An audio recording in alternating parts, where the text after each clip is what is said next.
మన దేశంలో నీతులు చెప్పేవాళ్ళు ఎక్కువ.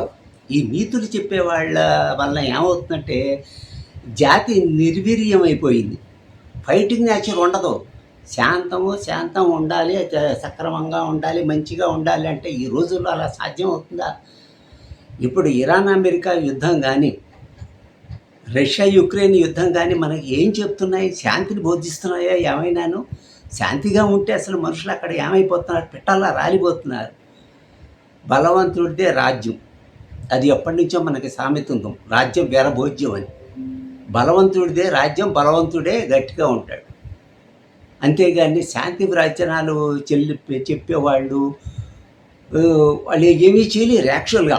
వాళ్ళు ఏమీ చేయలేక ప్రవచనాలు, నీతి వాక్యాలు చెప్తూ ఉంటారు ప్రజలందరికీ అలా ఉండమని.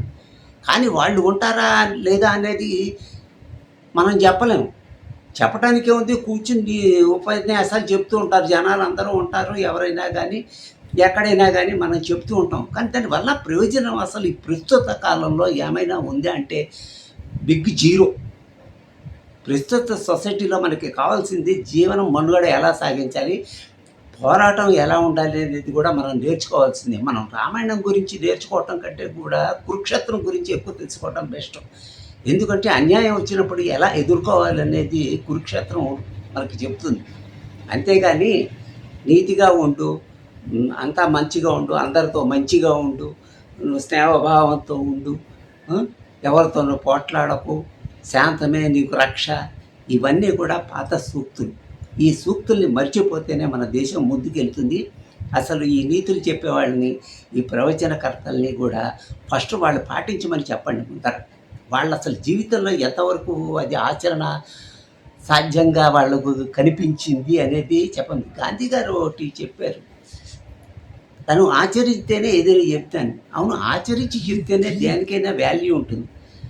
ఇవాళ ఎవరు ఏం ఆచరించరు, అన్నీ చెప్తుంటారు అంతే. పొద్దున్న లేచిన కాడి నుంచి సాయంత్రం వరకు ఉపన్యాసాలు మనకి ఎక్కడ పడితే అక్కడ కనిపిస్తూ ఉంటాయి, వీడియోలు అన్నీ. కానీ వీళ్ళందరూ చెప్పేది ఏమిటి అంటే, అక్కడికి వెళతారు అందరూ, వెళదామని పొద్దున్న సాయంత్రం వెళ్ళి హాయిగా టిఫిన్ చేసి కాఫీలు తాగి వెళ్ళి అక్కడ కూర్చుని సాయంత్రం వరకు విని ఏం చెప్పాడంటారు, ఇంటికి వస్తారు, పడుకుంటారు, ఫినిష్. అక్కడితో ఆ ప్రవచనం కానీ ఆ సూక్తులు కానీ ఏమీ పనిచేయవు వాళ్ళ మీద. అలాంటప్పుడు ఈ నీతి వాక్యాలు ఇప్పుడు సమాజానికి ఎంత ఉపయోగపడతాయి అని చెప్పడం ఎందుకు అసలు?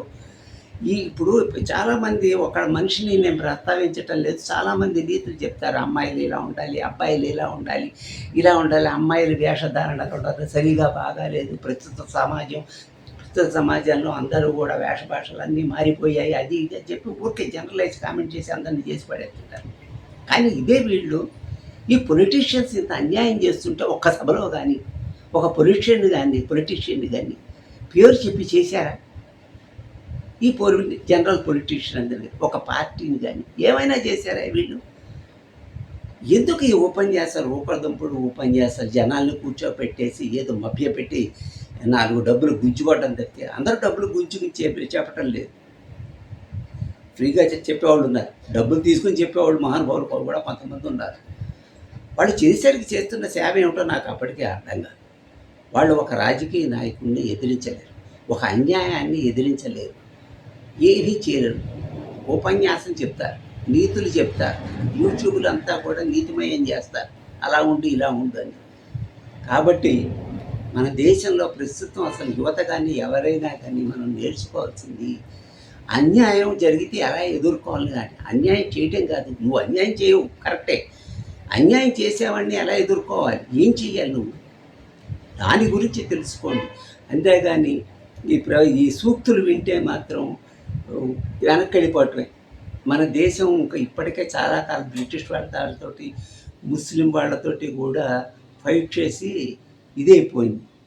ఇంకా కూడా మేల్కోకపోతే అన్యాయం అయిపోతారు. కాబట్టి ఈ సూక్తులు చెప్పేవాడికి దూరంగా ఉండండి ముందు. ఇదే నేను చెప్పేది. ఈ వీడియో నచ్చితే లైక్ చేయండి, షేర్ చేయండి, సబ్స్క్రైబ్ చేయండి.